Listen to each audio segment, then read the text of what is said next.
Cette caméra, ce micro, mes vêtements, cette salle, ce bâtiment et toutes les parties de la ville où il se situe ont été dessinés avant d'être construits ou fabriqués.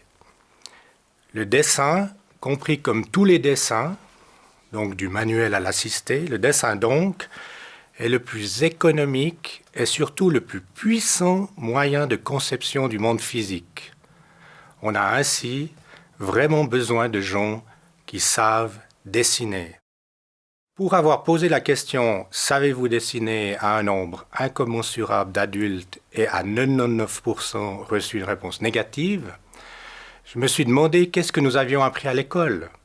Du moment que, normalement, nous avons eu des cours de dessin, qu'on appelle art visuel aujourd'hui, et que l'on ne se pose jamais cette question quant à nos capacités de lire et d'écrire.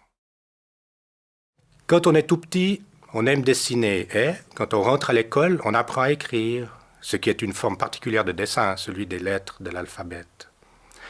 Un petit enfant ne fait pas de différence entre écriture et dessin. C'est nous, adultes, qui faisons cette différence.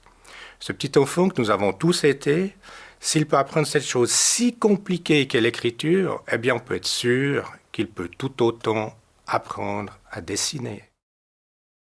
Fort de ce constat, je fais plusieurs propositions que j'essaye de rendre le plus clair possible, au moyen évidemment du texte, mais aussi de nombreuses images illustrant des procédures d'apprentissage et d'enseignement du dessin, et de 3 courts-métrages montrant autant de techniques de gravure, pour que, dorénavant, dans un futur que je souhaite à toutes et tous le plus proche possible, quiconque puisse sans hésiter répondre « oui » à la question « Savez-vous dessiner »